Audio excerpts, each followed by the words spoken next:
Hi, Steve Gordon here, your friendly neighborhood Ventura carpet repair expert. And if you've been searching the internet in hopes of finding a solution to a carpet repair problem, you've come to the right place. I made this video to answer all your questions all about carpet repair. Now, if you would like more help, if you need any help at all when it comes to your carpet, after you've watched my video, feel free to call here at the office. We're thrilled to take your call, answer all your questions, and then come out and fix your carpet if that's what you'd like us to do. So again, I'm Steve Gordon. I hope to hear from you soon. Meanwhile, I hope you enjoy learning all about carpet repair. Here you go. Hi, Steve Gordon here, your friendly neighborhood carpet repair guy. And I promise you one thing, and that is I'm absolutely not an actor. So if you're looking for an actor to talk about carpet repair, you've come to the wrong place. But if you want to know about carpet repair, whether it be carpet stretching, patching, Berber carpet repair, commercial carpet repair, transitions between your carpet and a floor, maybe your stairs need repaired, a seam could need repaired, or a few other things, well, in that case, you have come to the right place because I'm going to talk to you about that, and I'm going to try to answer as many of your most frequently asked questions as possible. And before I get to that, I am going to talk to you a little bit about our guarantee, how to get an estimate, the bid, and a couple other details. So I hope you enjoy my recording, and please be patient with me because I don't have a script. I've got a dozen notes here to go off of, and it's just going to be right off the top of my head, and try to really just answer all the questions I can ahead of time so that you have a little bit of education when you call us, and I certainly hope you do. So first, I'd like to talk about the guarantee. When you call us, you're going to get a 100% unlimited, unconditional lifetime labor guarantee. And what I mean by that is that either you or your carpet or both are going to be completely, absolutely, and thoroughly worn out before you ever have to pay to have that carpet fixed again. So again, 100% unlimited, unconditional lifetime labor guarantee, that's forever. How you get your estimate in the first place is after you watch this recording, give us a call here at the office, and we're going to give you something like a phone guesstimate. We'll give you an idea of what you might expect to pay.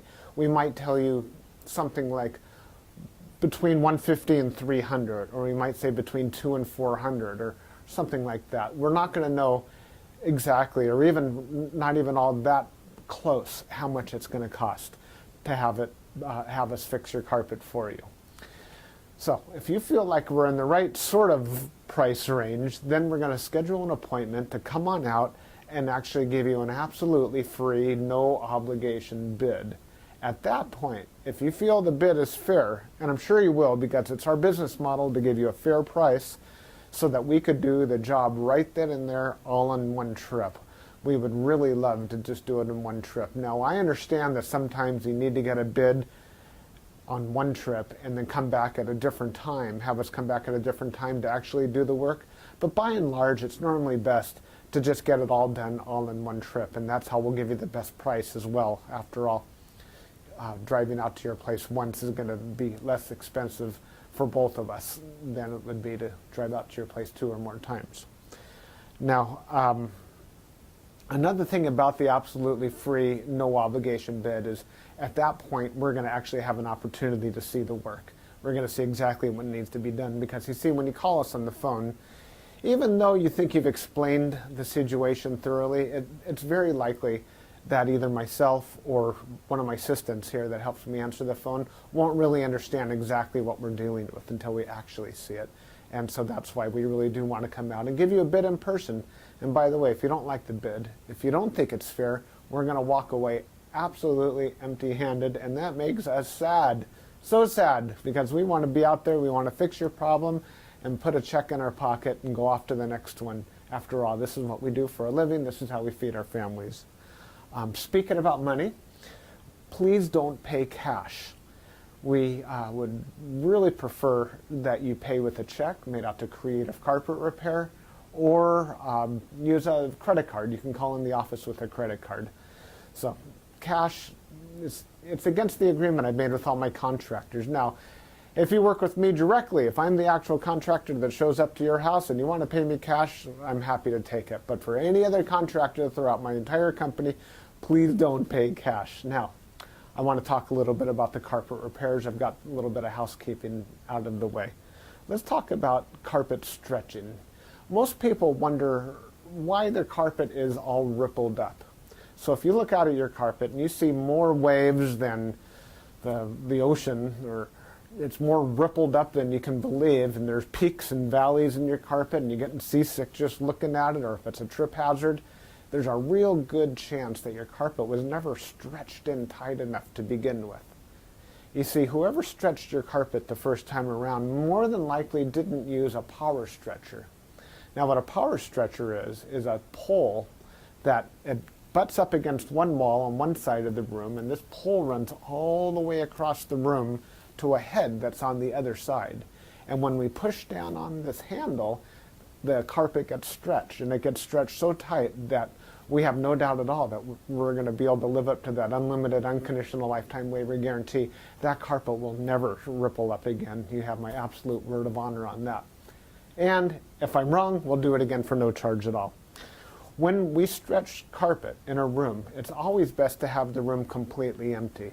We can empty the furniture out of the room for you if that's what you need, but more often than not, the customer will want to get as much as possible out of the way. Now, don't strain yourself. Don't go moving a giant king-size bed or a dresser that weighs, more than 10 elephants. That's not cool. We have special tools. We have these sliders that we can put underneath the legs of the furniture. So even if your dresser weighs a couple hundred pounds and it's harder than heck to move, we get those sliders underneath there and we can move that stuff around if that's what we need to do. So don't strain yourself moving the furniture. Also, if you have a king-size bed and it's just completely unreasonable for whatever reason to move that bed, quite often we could stretch the carpet in that room without moving the bed. It's a lot more work. Those poles that I spoke about, they go actually underneath the bed, so we stretch the carpet right underneath the bed to the other wall. And it's a lot harder. It takes us a lot more time and effort, but it can be done. So that's a little bit about carpet stretching. We use a power stretcher. We don't just kick it in with our little Susie Homemaker little knee kicker, and it leaves a little bit of extra carpet at the end. We cut off that excess, and you'll see how much carpet we cut off when we're done. We throw it in a bag, and we tuck in the carpet along the edge, and boy, life is good. It looks so much better.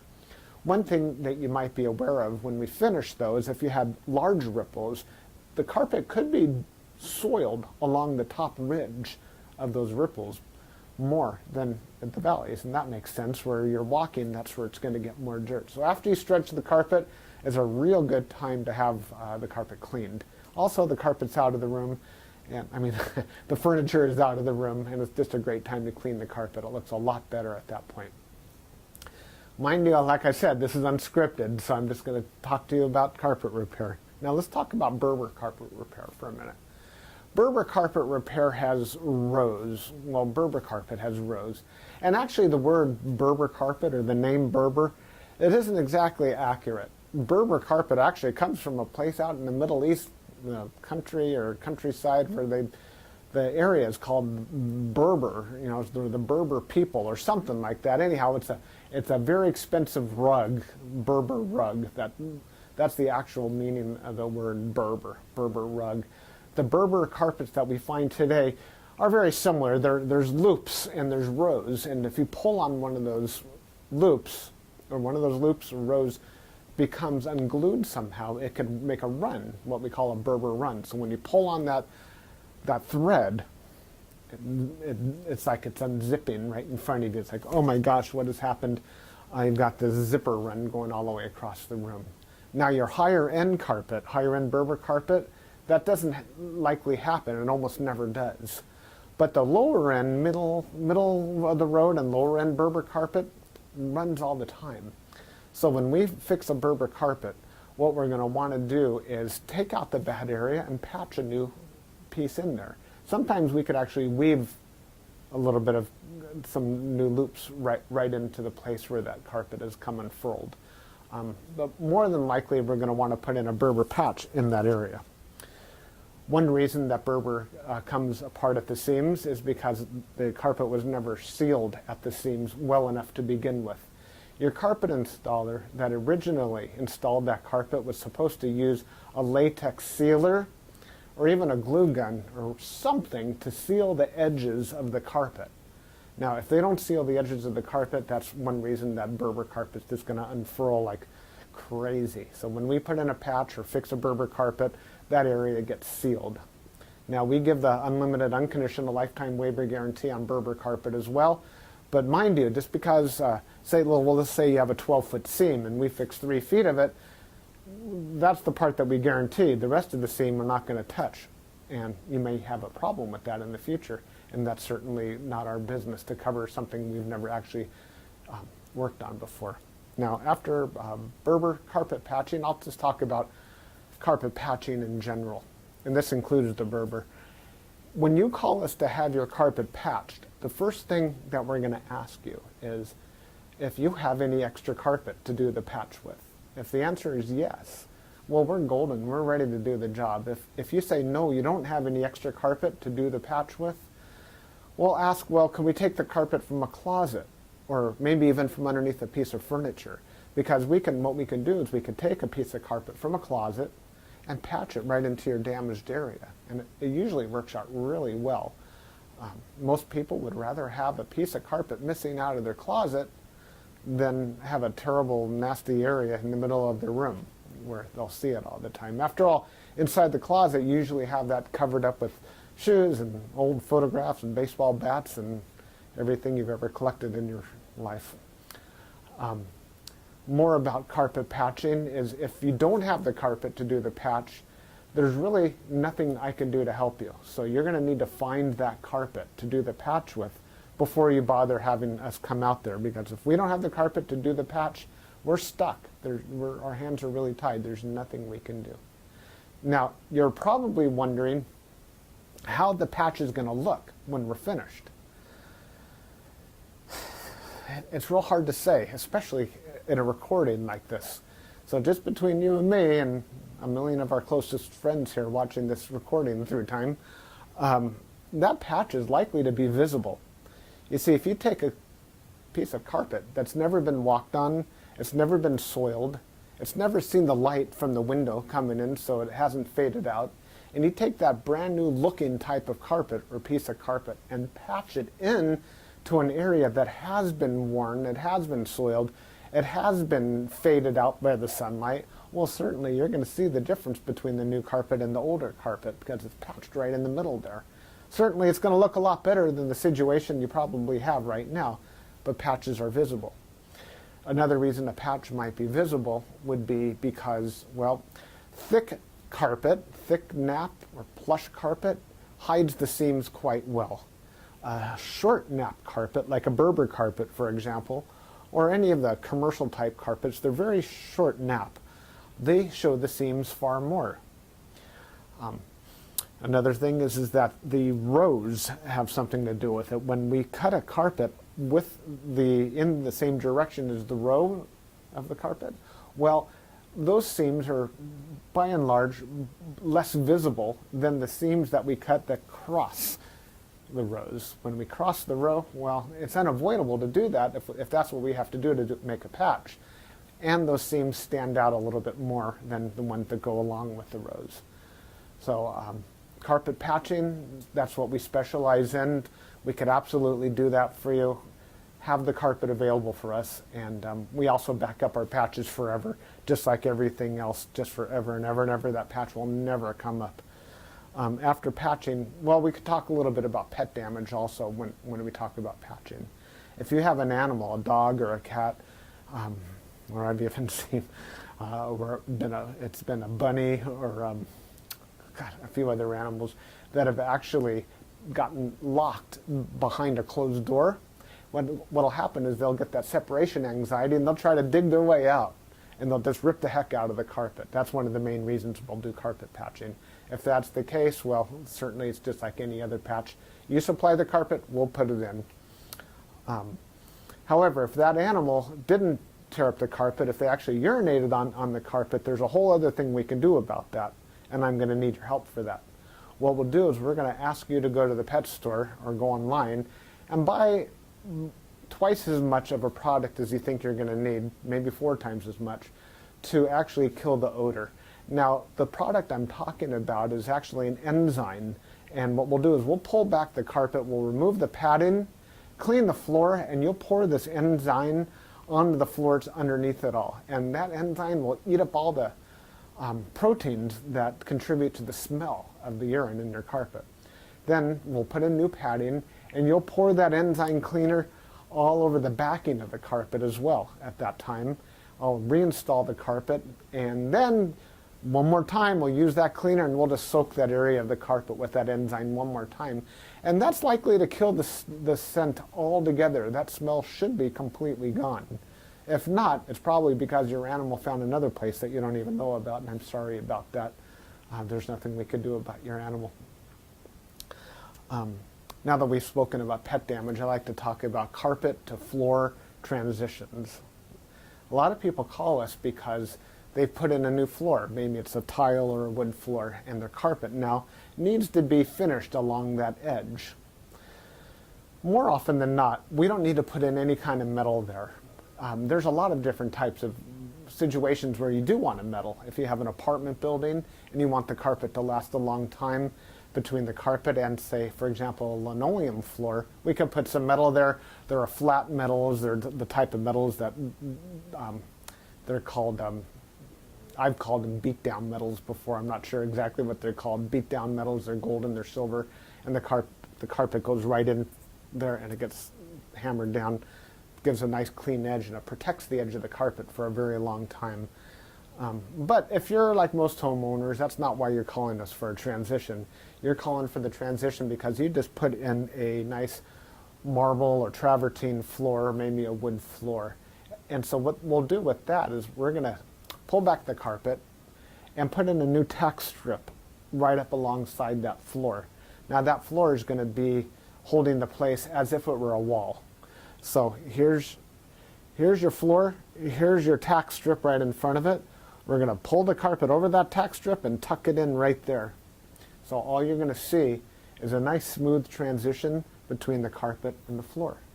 Now, many times when you put in a new floor, it's important to put in some work into the subfloor underneath, and that might include using hardy backer or some other type of material that raises the floor up even higher than it would have been. So let's just say, for example, you've got a 1/2 inch new tile and another 1/4 inch of underneath there of a hardy backer, or it could even be more. It could be 3/4 of an inch altogether, or even more, that is higher than the carpet. That's extreme. It's usually not that high, but let's just say it is. If we just bring the carpet up and end it right there, well, you're going to stub your toe against that thing. You're going to be cursing to holy high heaven every time you do that. It's just not fun at all. Trust me, it's not. You'll understand if you ever do that. What we're going to want to do in that case is one of 2 different solutions. We're going to do 1 of 2 solutions. One is we could pull back the carpet quite far and use a product like a Fix-All, which is a very fine cement type product. And we're going to feather in a nice ramped area, so we raise the level of the floor slowly up to meet it. What's great about that is the floor and the carpet will be at the same level, then you won't stub your toe. What's not so great about that is when you're walking up that little ramped area, well, you feel like you're walking uphill. There's really no way around that I know of outside of pulling out all your carpet and floating a whole new layer of concrete, self-leveling concrete on the entire concrete floor and underneath. That's a lot of work. It's possible that would be the perfect way to do it if I were working on a $10 million home in Beverly Hills, that's probably what I would be doing. I would be raising the entire floor to be level with, so the carpet could be level with the floor. But here in the real world, what we'll normally do is rise it up with some Fix-All, or we could do it even easier. We could use shingles, cedar shingles. Cedar shingles are about that long, and that makes a nice little ramp up, and it normally works just beautifully. It's quick, it's easy, we can get it all done in one trip. So we're going to raise the level of the carpet right up to the level of the floor, and you're just going to be happy as can be about that. Some transitions are round, curved. Other transitions could be squared. There's 100 types of transitions out there. And if you look on the internet under carpet to floor transitions, you're going to see a lot of examples. Perhaps even on my website, you can see some other examples. And so when you call us, you can explain what you're dealing with, and that would help us with the program here. Stairs. So, do you have a problem with the carpet on your stairs? I did a job like this just today, where the cat had actually torn away the corners of almost every stair all the way up the stairway. The lady was not happy about this. My solution to this was that, well, first of all, I asked her, do you have any extra carpet? And the answer was yes. You can take the carpet out of a closet. And I told her, well, you're going to have carpet missing out of a closet. And she said, well, that's fine. You can put this carpet in the closet. So she had something that didn't match at all. And she didn't mind because, well, she just didn't care that the carpet in the closet didn't match halfway through. So I took the carpet out of the closet, and the first thing I did is I completely replaced the first two stairs, because after all, the first stair or two wears out faster than everything else anyhow, and those first two stairs were pretty trashed. Instead of just fixing the little corners, just replace the entire stair if you can. It'll make a world of difference to have something new there. With all the rest of the stairs, I just did these little bitty patches all the way up one side and all the way down the other, and it was just beautiful. I think it gave her probably another 10 years of life to her carpet to fix those stairs. Another thing you could do with stairs, what some of my customers have done, and I love this idea, is replace the entire stairway by, well, let me back up a little bit. Let's just say you have a 3 or 4 bedroom house, and it's the same carpet throughout the entire house, and your stairway is pretty much in the middle of it all. And if you replace the carpet on your stairs, well, it's going to be a slightly different color than the rest of your carpet, and that's going to look low class, and we don't like that, do we? No, we don't. What I would suggest in that case is that we take the smallest room in the house, maybe a small bedroom or nursery, and pull the carpet out completely from the smallest room in the house and buy new carpet for that room. Then we have maybe a 12 by 12 piece of carpet, and we can replace the entire stairway with that carpet. That way it matches the entire rest of the house except for that one room. That'll easily save you $4,000, $5,000, $6,000, $7,000 right there. And it's a lot less work too. So I like that idea. You got a whole new stairway. A lot of people, you walk in the front door and there's the stairway right there. If the stairs look bad, it's hard to recover from that first impression. So take my word for it. That's a really great way of going. Now stairs. Commercial carpet repair. If you have commercial carpet and that needs to be repaired, it either has ripples and waves or it needs a patch. If it's rippled, it might need to be stretched. We've already talked about carpet stretching. On the other hand, it might have a different issue. It could be your commercial carpet was glued down to concrete to begin with. If that's the case, what we do is we actually take a knife and we just cut right down the middle of those ripples, cut right down those bubbles, and we will re-glue the carpet right underneath there and smush it all down, and believe it or not, those bubbles are going to be completely gone. They might be completely invisible when we're finished. You won't even see where we cut it, because where we cut it is exactly where we put it back together. The carpet will be nice and tacky before we push it back down. It's a great solution. But if the carpet needs to be stretched, well, we have to get the power stretcher out, and we'll fix it up that way. Now, if your carpet in your commercial building, say you have an office, is because, let's just say that you removed a wall between two rooms. If that's the case, you may have a strip of carpet that's missing. It's always a great idea to just get a completely different color. So if you have blue commercial carpet, go get a piece of red or black. Just something completely different, because a patch going all the way down through the middle of the room that's just a little bit off, it looks low class again. But if we put a strip of red down the room, or burgundy or black, people walk in and they go, oh yeah, these people have got some class. They got a decorative idea. So that's just my opinion. Use a completely different color if it's something goes all the way across the room. Now if it's just a patch, a small patch for whatever reason, and you have a little extra carpet, we can always patch it in with whatever you have. Seam repair. Good news and bad news. The good news about seam repair is that we can make your carpet so the seam doesn't keep getting worse. The bad news is that if it looks bad now, it's probably not going to ever look good again, regardless of what we do to it. Seams have to be done properly the first time. You see, when we seam a carpet together before it's installed, we'll use a straight edge and we'll cut down both sides of the carpet, and then we're going to seal the carpet on both edges, and then we're going to seam it together, and it'll be perfect. When it's completely cooled down, then we stretch it in.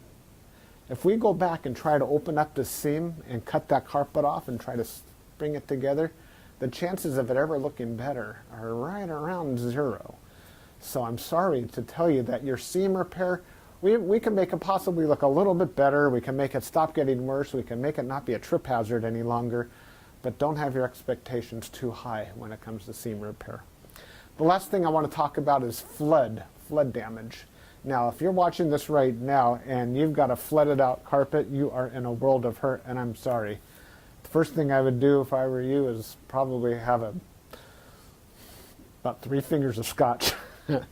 And then I would go ahead and get an extractor, like a hot water extractor. You can rent them at the just about any rental yard, and just start extracting all the water. Pull back the carpet, get rid of all the padding that's underneath your carpet. Rent a couple of blowers, or as many blowers as you need, and these things, they kind of look like a snail. As a matter of fact, that's their nickname in the field. We call them a snail. And they're shaped like that, and boy do they ever blow. And you can blow dry the whole underneath of your carpet. Set it up and get the carpet completely dry. At that stage, that's when you call us, and we can supply new padding, put a new pad, reinstall your carpet, clean the carpet for you if you're in an area that we do carpet cleaning, and life is good. You can put your furniture back and you'll be happy again. You don't have to do it yourself. If you want to call a company, even ours, depending on your area, can do that extraction for you as well. Now, if it's really flooded, I mean, seriously, like you're ankle deep in water, don't even bother. It's beyond almost everybody's ability. That means that your baseboards are all going to be all wet. A professional company will come in, remove your baseboards, and we don't do that ourselves. They'll remove your baseboards, they'll drill holes in the wall, attach blowers to your walls, and blow dry the entire area, inside the walls and out, the carpet, the floor, the whole shebang. And then we can come in and put the carpet back down at that point. So I hope that I've answered your questions. If you have any additional questions, now that you've heard me talk for the last I don't know how long, feel free to call me here at the office. I would be just tickled pink to hear from you. If I'm not here, one of my assistants, whoever answers the phone, will be well trained and will be able to answer any questions that you have about carpet repair. And then at that point, we'll be absolutely positively honored if you would have us just come on out to your place and fix your carpet for you. And that's all I have to say. Again, I'm Steve Gordon, and I promised I wasn't an actor, and by now you believe it. I'm a carpet repair guy, and I'll be looking forward to hearing from you, so please call me. Thanks. Bye-bye.